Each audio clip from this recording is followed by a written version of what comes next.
Thank you to everybody for coming in for this one. This is exciting. As you know, my name is Eleanor Tarrant from Crypto in America, and this is obviously Vlad Tenev, the co-founder and CEO of Robinhood. He's at his first Bitcoin conference. Can we give him a round of applause? The first one ever.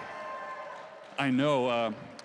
We've had our team obviously here before, but I thought I would check out what all the fuss is about, you know? Yeah, this is my second year, so pretty cool to see everybody back, and it's obviously, I think it just gets bigger every year, to be perfectly honest, as crypto gets bigger every year, and I want to start with that.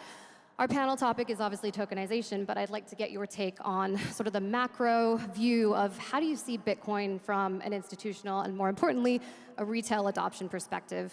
How is it now in 2025, and what are the barriers? How far do we have to go to see even more adoption? Yeah, these are great questions. Bitcoin's been around for a while now, and I'd say even in the previous administration, there was sort of like more widespread acceptance of Bitcoin itself as an asset. You imagine, 10 years ago, it was a very different story. Like mobile apps that offered access to Bitcoin were not even allowed on the App Store for a time period. So we made a ton of progress. And yeah, relatively recently it shifted, I'd say, in Washington from Bitcoin not really being questioned anymore.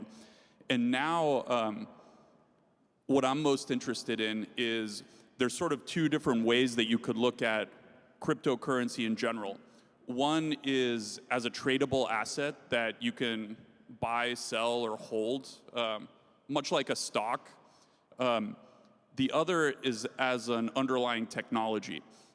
And I think the next step that we're right on the cusp of is how can we actually get securities on blockchains? How can we actually get this crypto technology to update and kind of disrupt the traditional financial system?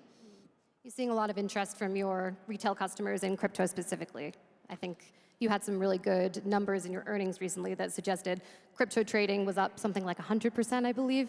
And that just seems to signal that people are using Robinhood for crypto. They're not just using the crypto native trading outfits.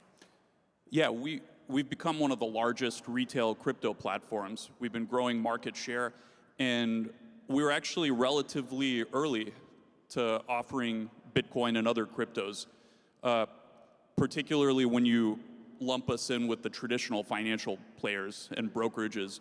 When we offered crypto in 2018, traditional financial companies were staying as far away from it as possible. Right.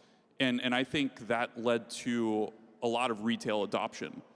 I think the last numbers that we announced, over 10 million people, retail investors, Americans, hold cryptocurrencies in their Robinhood accounts. And they believe in it. I mean, our customers, obviously they see it as an opportunity to generate wealth, but also as an opportunity to buy into the future of the financial system. Mm-hmm. And in that way, it's kind of similar to an investment in electric vehicles or artificial intelligence or all of these other frontier technologies, because as a young person, investing is as much about making money as it is about sharing a point of view and a prediction and an opinion for what's going to drive technology and society in the future. Mm-hmm. Speaking of driving technology and society, let's talk about tokenization. I feel like tokenization has become the buzzword for this cycle, maybe similar to how meme coins and NFTs were a previous cycle. Do you see the hype around tokenization as justified, or is it merely hype? Yeah, I mean, I personally believe that it's very justified. I think I've been one of the people that have been talking about it. And I think there's a huge potential in the same way that stable coins and stablecoin clarity driving US dollar dominance, particularly abroad, tokenization of securities could drive continued dominance of US companies. So that's going to be good for the companies themselves because it'll plug them into a global market of liquidity. And that could be useful for trading, but also for raising private capital, primary capital.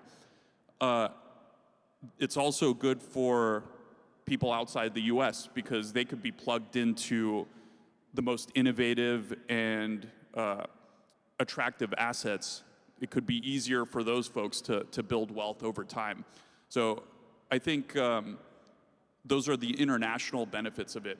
Even in the US, it could be very, very helpful.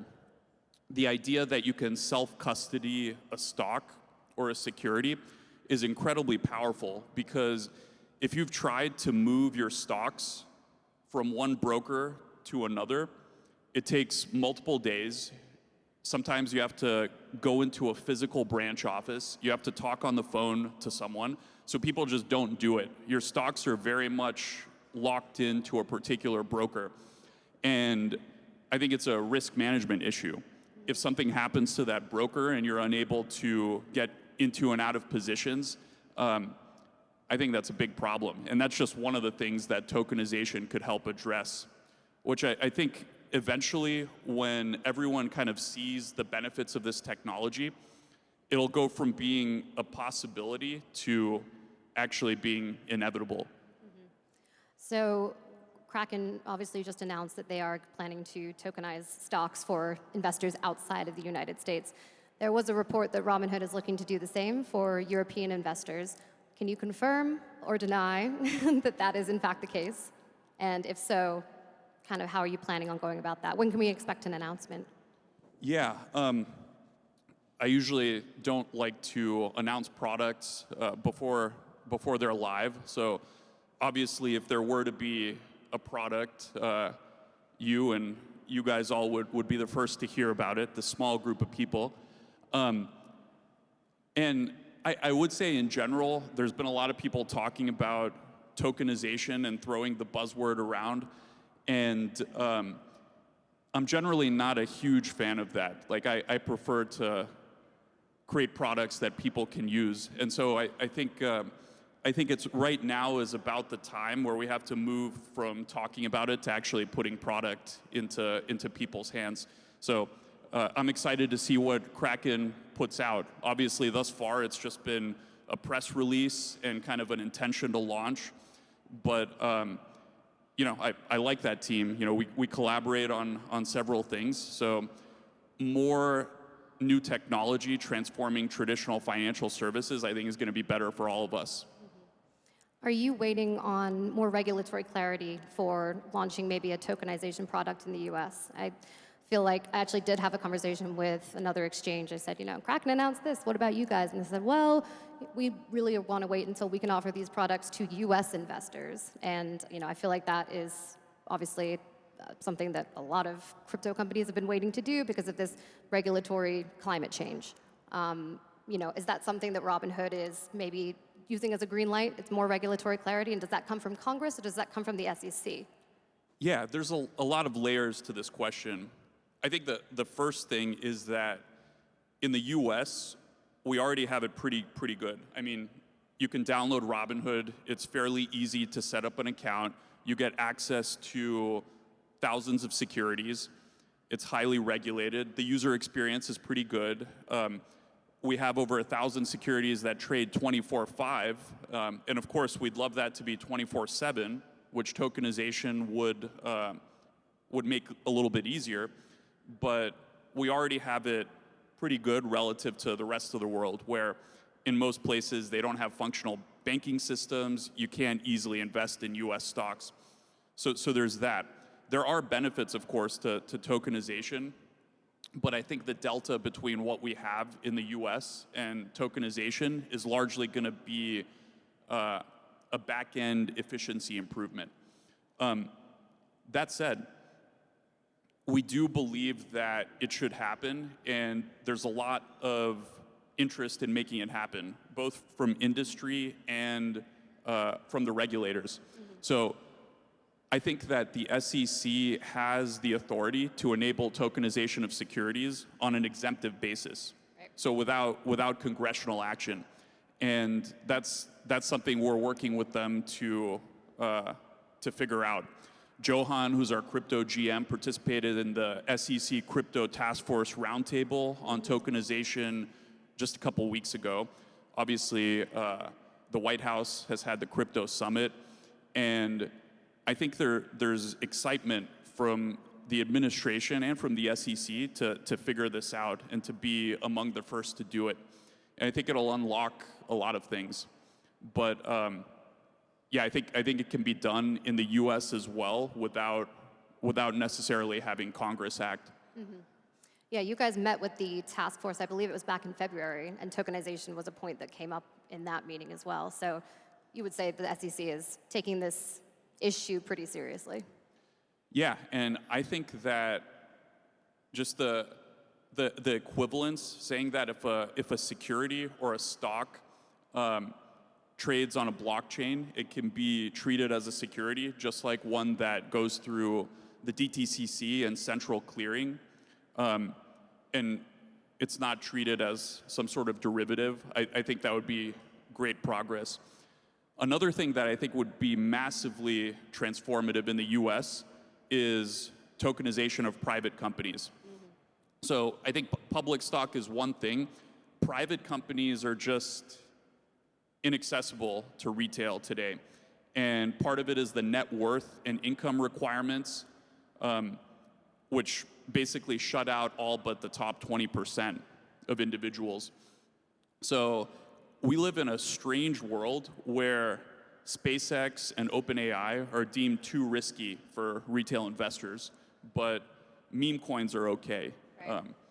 And obviously I'm a fan of meme coins. I think people should be able to do what they want with their money, but the juxtaposition of being able to invest as much as you want in a meme coin while SpaceX and OpenAI are just inaccessible just doesn't make sense.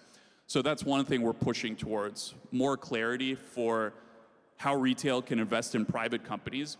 And if we tokenize those private companies, you solve a lot of other problems like access to liquidity, mm-hmm. having the ability to trade in and out of them, and access to a global market of hundreds of millions of people that have Bitcoin and crypto wallets already. Mm-hmm. So I think we already have the technology. Now with some regulatory clarity and a rethink of the accreditation laws, you can find companies like OpenAI and SpaceX and potentially thousands of others trading just like stocks. And I think that would actually be an enormous unlock. It could lead to significant increase in capital formation, new startups, mm-hmm. and GDP growth that's broadly shared with everyone. I mean, back in the 80s, you used to be able to buy a public company like Microsoft or Apple at a pretty small valuation and get a huge increase mm-hmm. in the public markets. Now those opportunities are tough to come by. You know, companies are going public at valuations of tens or hundreds of billions. They're staying private longer. And so the profits, the appreciation is accruing to a smaller and smaller group of wealthy insiders. Mm-hmm. Would you say there's more upside to investing in a private company than a public company, if that were to be a possibility? I mean, I think the upside is definitely greater where the risk is greater. Mm-hmm. So for sure, there's also higher risk, and there's a legitimate investor protection disclosure argument that can be made. But I actually think there's solutions to all of those. We can open up access and make sure that investors are informed and they know exactly what they're buying and selling, and that's where kind of sensible regulation can help take us. Is Main Street ready for tokenization? You say the average retail investor understands tokenization, and if not, what would be your maybe elevator pitch to someone? Why should I want tokenization? I think that the best products, and people have been saying this for a long time, by the way, the best products should actually abstract the underlying technology so that you only need to interact with it when you absolutely need to. So I think what that means is when you have something that's powered by crypto technology, you can buy or sell it through your Robinhood app or your non-custodial wallet in much the same way that you buy or sell a stock or a future or an option. Like, the interface is very, very familiar. And you only really need to interact with the blockchain when you're actually sending it across crypto rails. And of course, there's a lot of details with how you handle decentralized exchanges and self-custody. But just in the past 3 years, I think there have been tremendous user experience improvements. So I no longer think that product complexity is a huge barrier. I think a lot of people, including folks in this room, have done a lot of great work in making simpler interfaces. Mm-hmm. There's a saying called tokenize everything, or we should be able to tokenize everything. And a big proponent of that is actually BlackRock CEO Larry Fink. Surprising. Maybe 5 years ago, you would have thought he would never have said something like that. But in his annual shareholder letter, he said, we can tokenize every stock, every bond. I want to get your take on that. Should we be tokenizing everything, or should we just be tokenizing highly liquid assets, or can it literally be anything we want? Practically. Tokenizing everything is tricky. Now, can I think of anything that I wouldn't have tokenized? I think if it's legal, if it's a security, if it's a commodity, if it's some sort of collectible, and generally we want to allow retail investors and institutional, but we're mostly talking about retail, there's a huge benefit to it. And we should have an open, competitive market where people can try as long as it's legal, and if there's a market for it, if people want it, why not? What would be the most surprising tokenized asset maybe Robinhood would offer in the next 5 to 10 years? Yeah, that's an interesting question. So if I think about what the technology trends over the next 10 years that'll likely shape society will be, there's obviously crypto. There's also AI, right? And one of the things that AI is making possible is more and more value being created with fewer resources. So I think you'll start to see more single-person companies. Right now, it's very hard for a single person to run a company and to scale it to a valuation of billions of dollars.